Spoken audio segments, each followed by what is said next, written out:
I know some people that are like, I can't, like, when they're having trouble getting hard, they like play with their nipples. I'm like, I have trouble getting hard, put a foot in my face.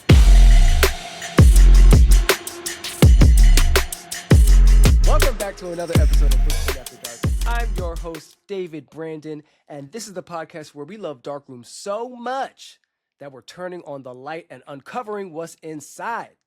Today, I have an LA native, a DJ, a curator, and founder of one of my favorite parties in LA, Sex Tapes. Actually, LA and beyond now, right? A sex-positive party that's centered around Black and brown, queer, and trans communities. And, fun fact, Kid loves big butts and cannot lie. Please welcome DJ Kid.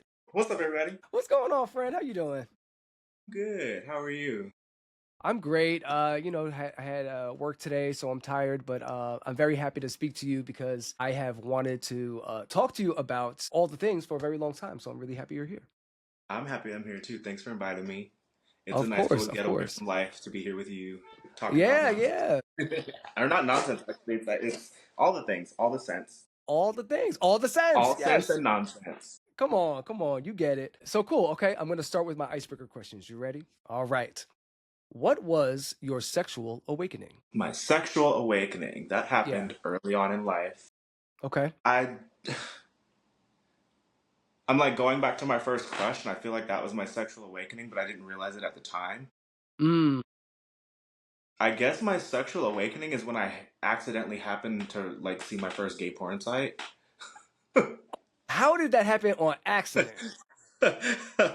So my cousin, when we were younger, I feel like he was just trying to like, he thought that he was cool shit, and so we were like hanging out. It was me, my mom, my cousin, like my little sister. We were all hanging out, and he said that he was talking about how he like met this new friend on this website called boys.com, and I think that he was just like riffing off the top of his head and like just making shit up. And so I got curious, and I like went home and I went on the computer and I was like, boys.com, full white penis, full like white twink right there on the fucking My Yeah.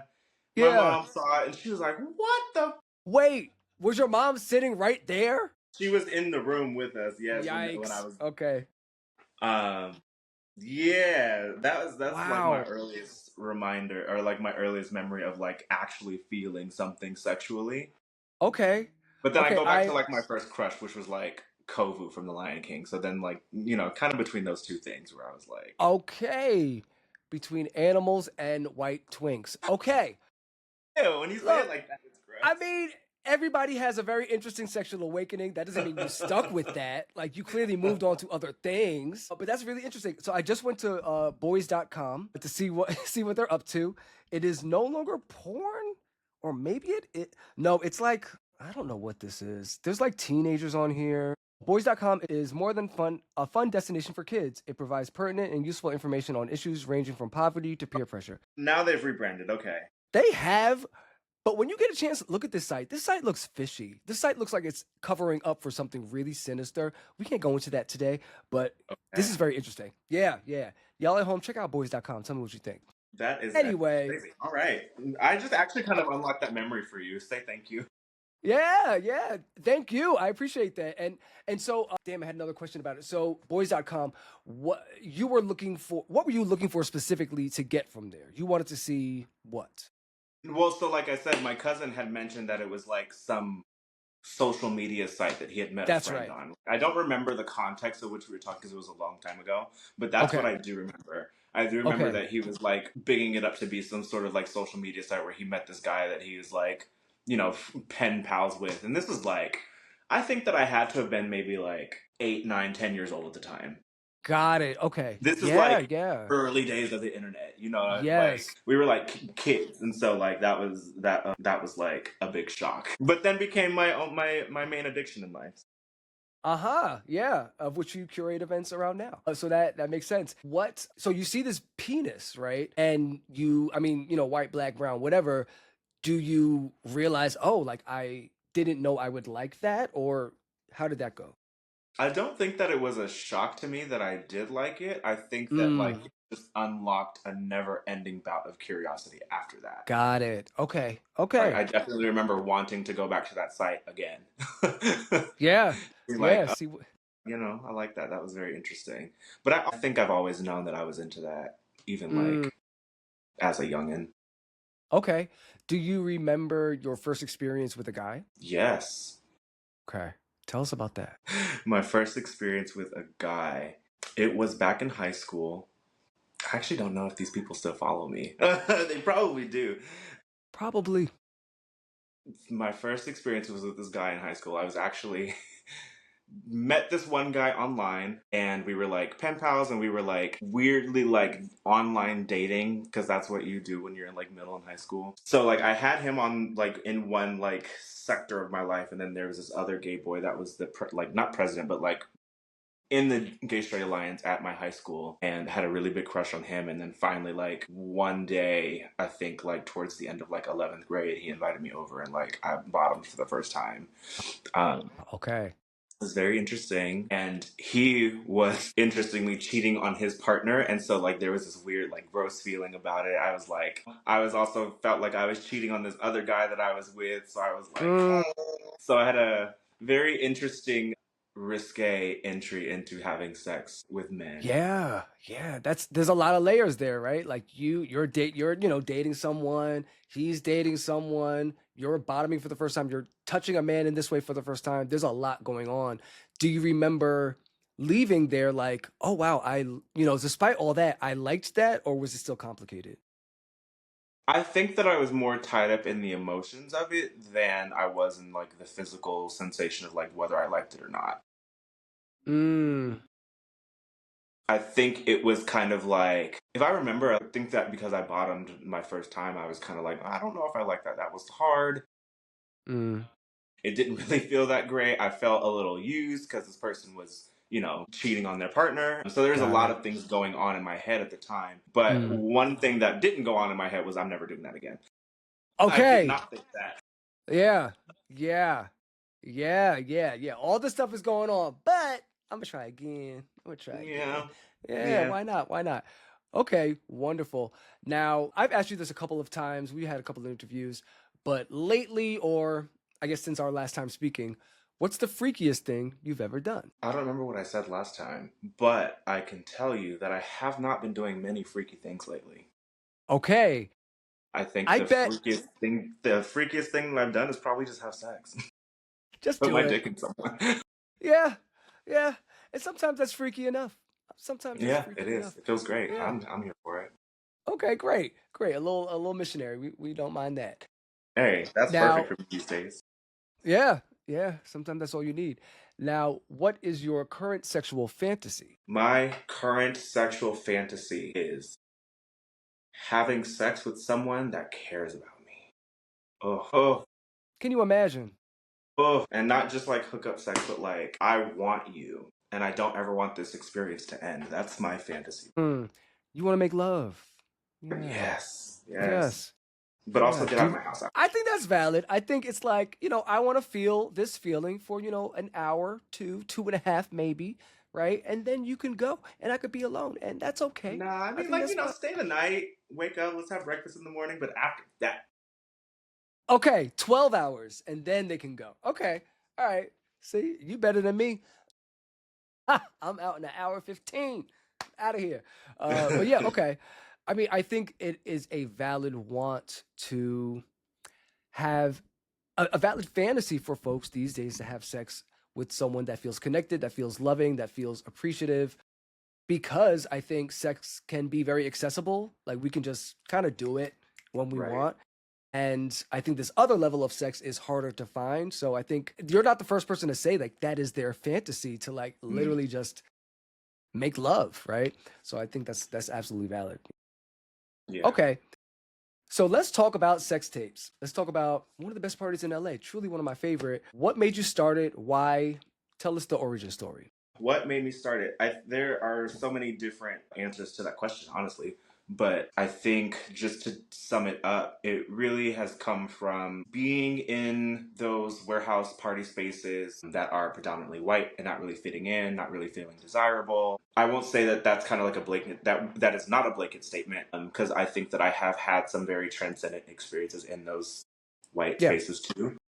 yeah, same. And so I think it's kind of like a merging of those two different perspectives of like having those experiences and really finding different parts of myself through sexuality and through desire and by way of the dance floor and house music and drugs and being around people that look like me. Like, I think that those experiences really inspired me to throw it. And I have always wanted to continue to throw spaces that are predominantly black and brown. Mm-hmm. Predominantly, black and Mexican, I'll say. Like, I think that like there are not enough spaces for all of us to come together, but I think being in the underground space and not having the representation has been the push that I needed to actually get started on that. Yeah. Was it hard to get started? I think I remember the first. Oh no, I think I missed the first one because I was out of town. I came to the second one, but like on that first night, were you scared? Were you nervous? Was it hard to set up?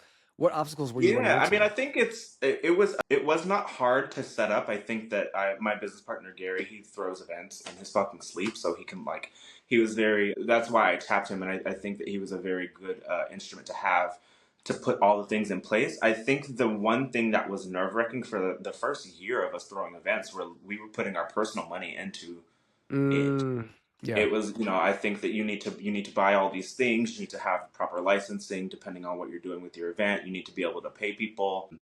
And so setting up for the first year, like I said, we were pouring our money into it, like in order to book the Mm, venues and like rent the porta potties and all that kind of stuff. I know that I spent my rent and my car note a couple of months, and I was like, I don't know if I'm mm, yeah. So that I think was the scary part of it. But initially we were only just kind of taking it event by event. Like, we weren't thinking long term. And so it was very nice to see it pop off and transform into something bigger now, so it wasn't scary in that way. I think that it was Yeah. actually just kind of reaffirming. I spent a lot, I don't know if I've talked to you in depth about this, but I think that I spent like my first few years moving back to LA, like searching for community and kind of like feeling like Yes. my place as a DJ and as an artist, as a community member, just wasn't really valuable to many people. Mm, So I think that first turnout like really reaffirmed that like my voice, my vision have a purpose among these people that I at times can feel intimidated by or out of touch with.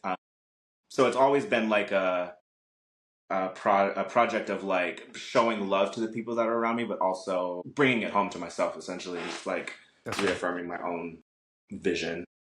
Yeah. Wow. Yeah, that's really beautiful. And so a lot of people consider, at least a lot of people are confused about circuit parties versus warehouse parties versus darkroom parties. How do you define those things, and what do you define sex tapes as? I always kind of stumble with this question because I think that like sex tapes is by definition, or not even by definition, I would just say like it can be thrown into different categories of like warehouse party or circuit party depending on who you're asking. But I wouldn't define sex tapes as a circuit party because we don't play circuit music. Yeah. I would say it's a warehouse party, that it's a sex friendly warehouse party. That's like my tagline. Yes. Yeah. Yeah. But I'm also seeing, and this is a side subject, but I see that it like transforms into different parties depending on where we go with it, like different cities. Mm, But here in LA, it's flagship. Like, I think that it is a, like I said, sex friendly warehouse party, not a circuit party, because circuit party is a specific kind of music. And I also think that with that music and with that with the attendees that go to what are circuit parties, I think that there's just a whole different culture to it. yeah. Yeah. I That is completely agree. similar. It's similar Yeah. to what you'll see at sex tapes. You have like the shirtless gay men and the driving feel of this very fast-paced music, but it's not the same. It is not the same. No shade. When people are like, oh yeah, we go to that circuit party, sex tapes. Ain't a circuit party. No. It is a I say sex positive warehouse space, like warehouse party, right? And I Warehouse with thank you dark for that room. because we need more people. Yeah. It's just not, and nothing against circuit parties, but it is not that. To me, it is no shade a better experience as a Black person going to those style of parties. So I don't put it in the same category. Yeah. So I mean, and one element that it does share with a lot of circuit parties is the dark room, right? Hmm. So how do you curate your dark room? What do you put in there to make sure it is the best? Well, you know, we put a little love and I mean, I tenderness know. into our darkroom space. Yes. We have, I mean, I think from the feedback that I've gotten, what sets us apart is putting supplies in there for people to, have to think less. We have lube, we have condoms, we have mint, we have paper towels and wet wipes. We're very shy of just putting a fucking sink and soap in there.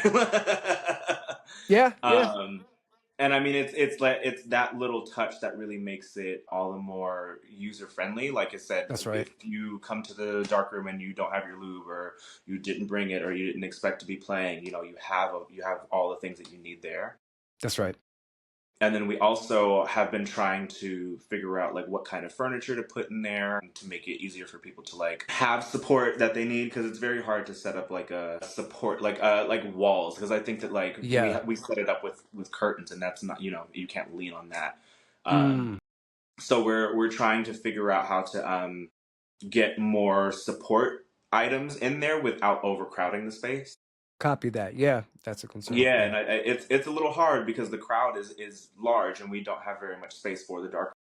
When I tell you the boys be in there, It's wall to wall. It's wall to wall. they Just how I be like it. in there, and I'm like, Just there's how only I so much like we it. can do. Yeah, and you know what? I appreciate it too. And I think what people don't realize is that when you have supplies in a dark room ready for people to go, you said something so smart. You supply those things so people don't have to think about it. When people are not because a lot of people are really not thinking in dark rooms, they may leave something, they may forget something, and the only thing on their mind is sex.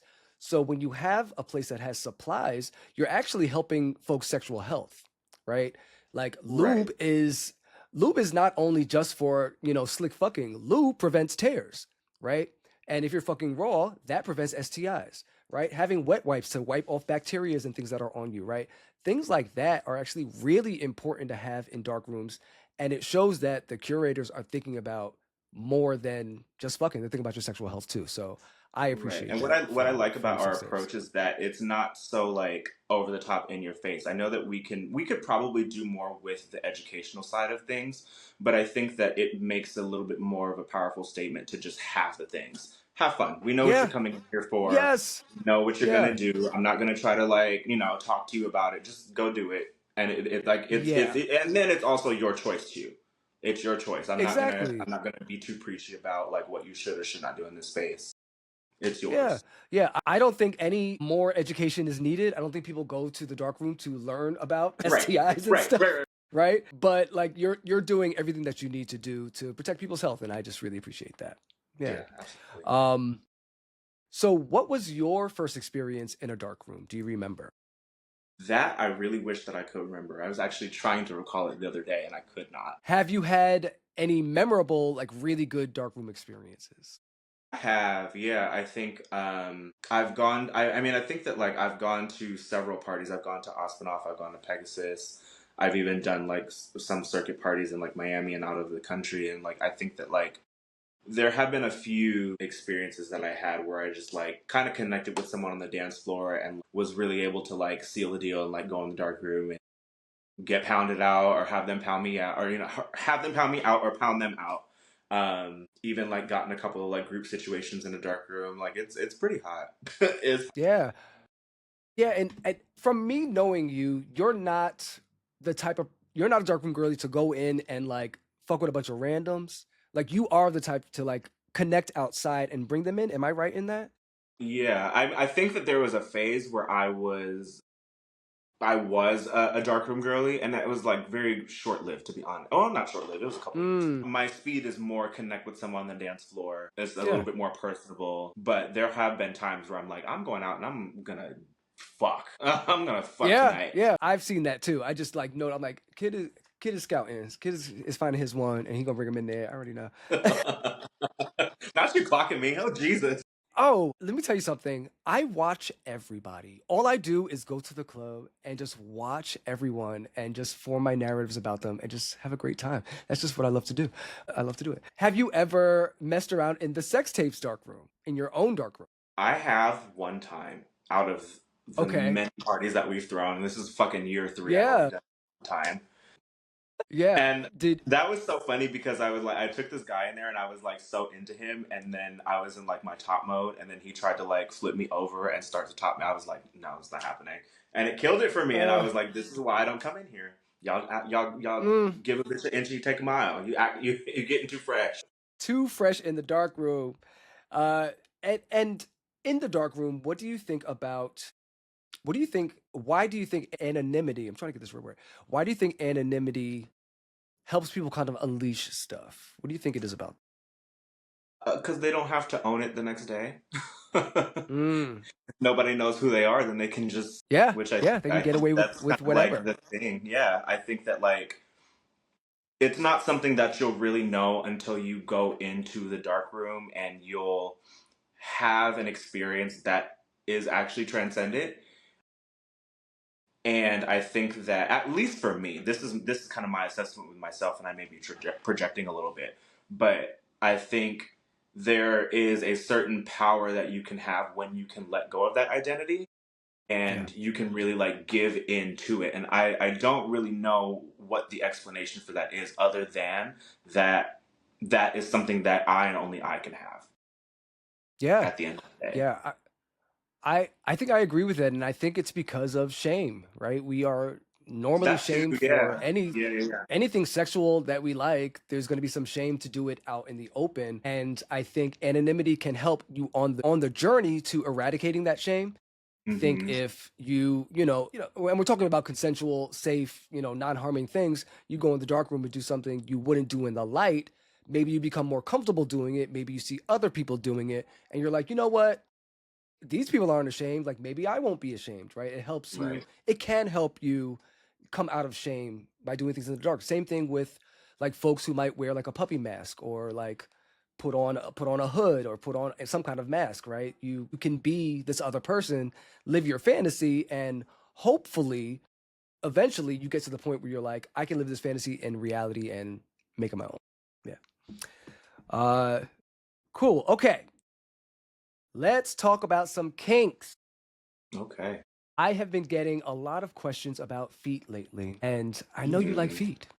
I do. Can you tell me about your feet journey? When did you realize you like feet in a sexy way? It's happened as I've gotten older, and I don't exactly know.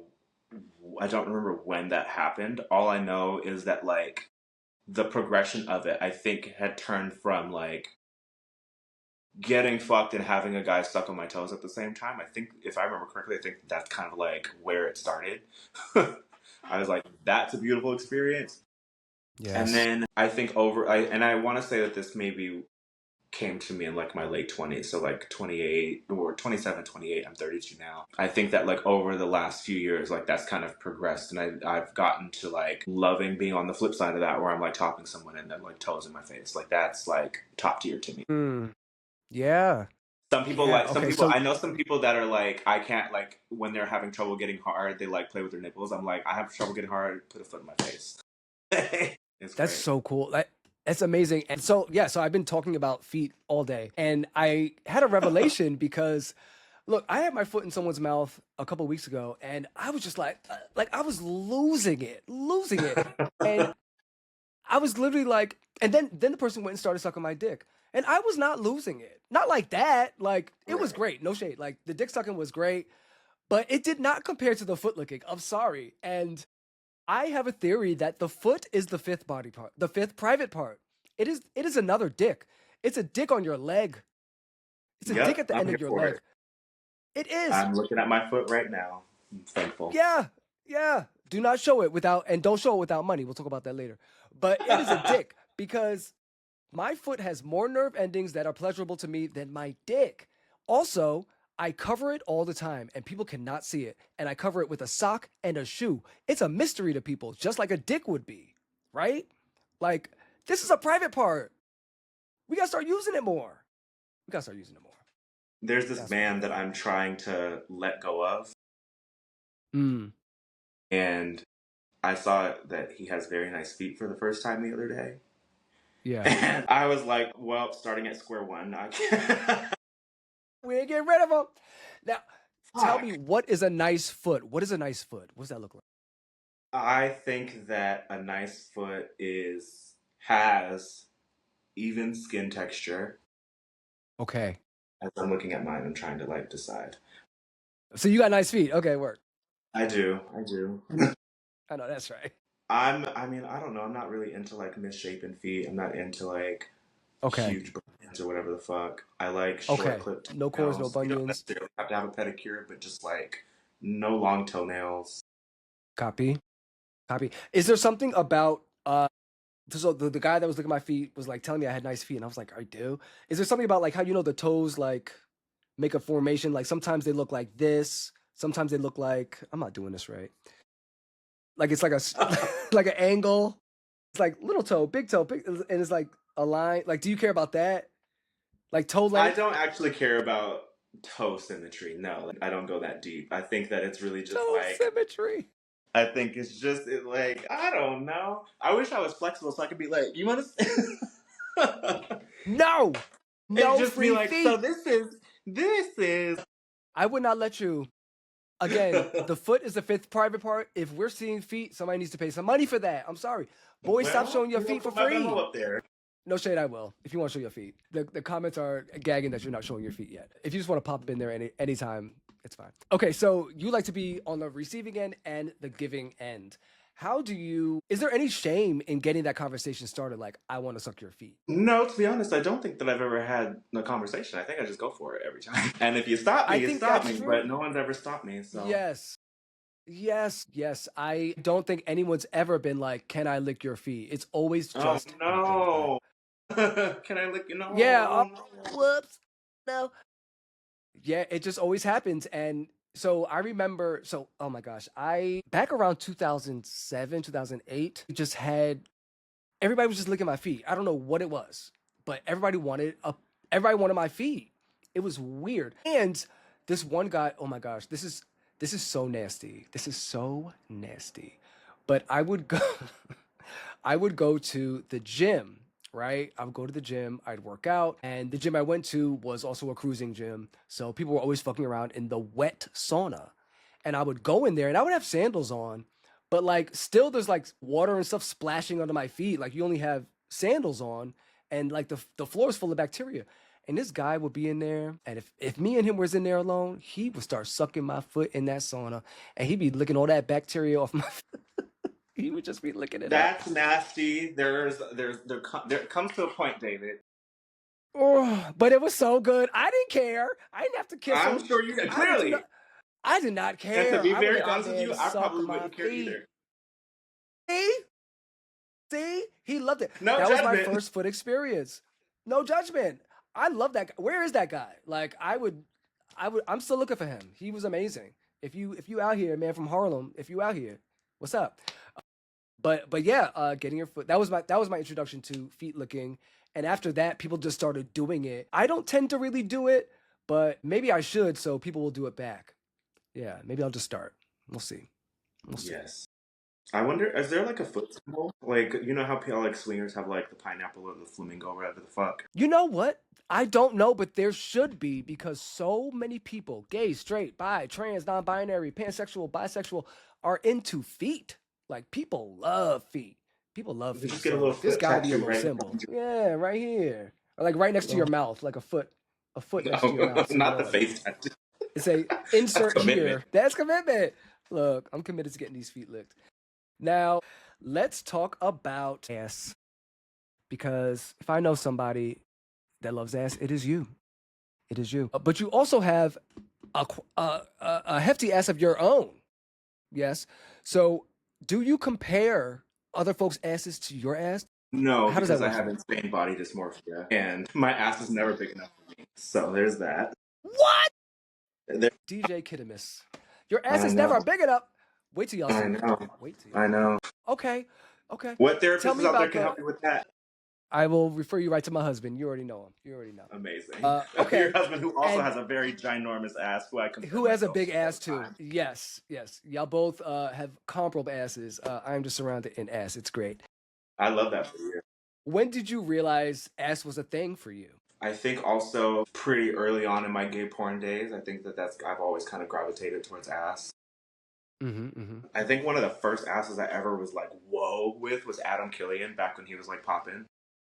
Oh wow, yeah, yeah, yeah. You got an ass on him. I know that you probably don't do Yeah. much white porn, but But you know what? You know what? Not to go on a tangent.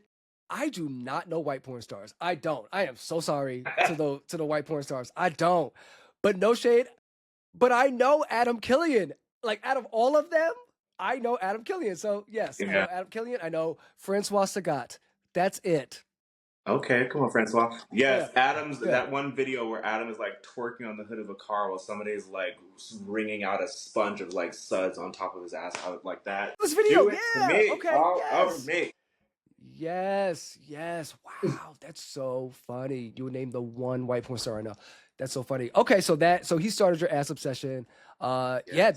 that's valid. I think I would definitely fall in love with some ass after that. Um, Mm-hmm. do do are you ever, because you are a person for connection, so has there ever been a time where you've seen, the fattest ass you've ever seen? You meet with that person and there is no connection. Do you still hit or do you pay it? I will try. I'll get as far as I can. Yeah.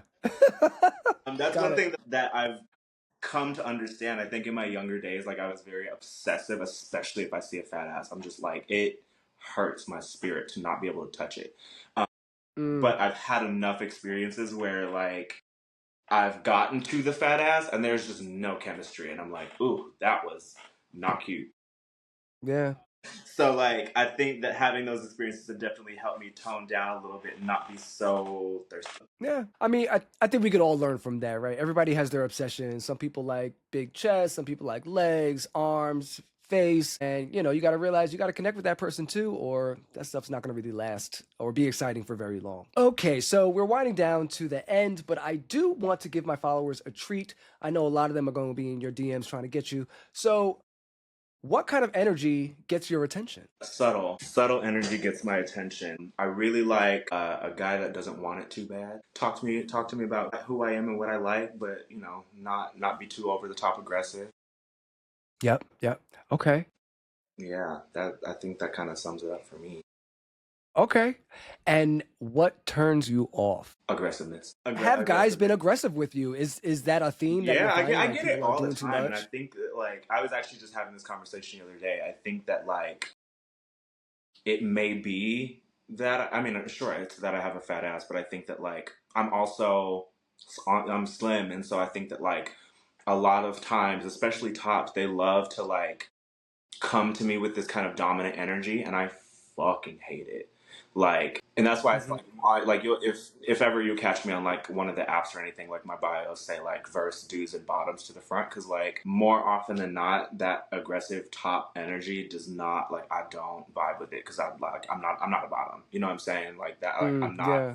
I'm not submissive up front. Like I think that I can get submissive in connection and in relationship, but it takes me the right energy to get me there. And that, again, like I said, the right energy is usually more like calm, chill, even keeled, and kind of like, I think, respectful, but not like top respectful where they're like, I ain't call you a bitch, so I'm respecting you. That would be wild. But yeah, that In my tracks. mind, That tops tracks, and right? straight people are the same. Or at least a lot of them are trying to be. Y'all are just trying to be You straight, man. know?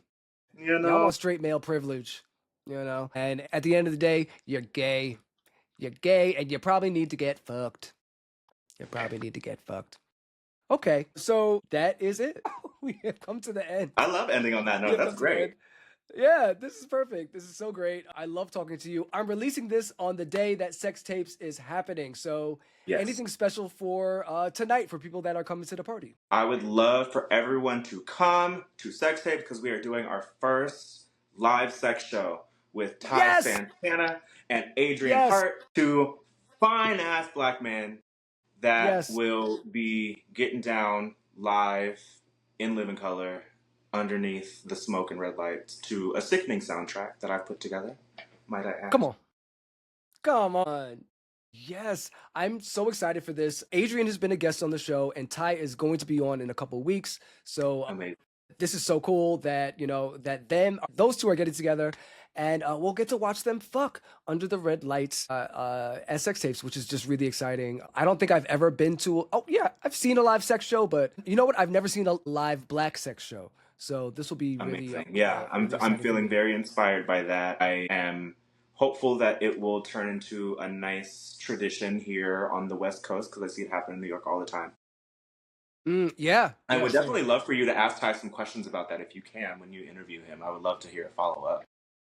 Absolutely. Yeah, absolutely. Yes, let's talk. And yeah, I will definitely ask him those questions because, yeah, I want to know from both of them, like, how did you feel? What was that like? I think it might be Ty's first time. I don't know if it's Adrian's first time, but yeah, I'm very interested in that. That's really exciting. Thank you so much, DJ Kid. I love you. I will see you tonight at Sex Tapes. Well, you may not see me because you know where I'll be, but in the corner judging people? No, in the corner. Not judging people, observing people, excuse me. Yes, in the corner, observing people and getting my dick sucked. So thank you for that opportunity and the space to do that. I love you, and I will see you soon. I love you too. Thank you. Peace.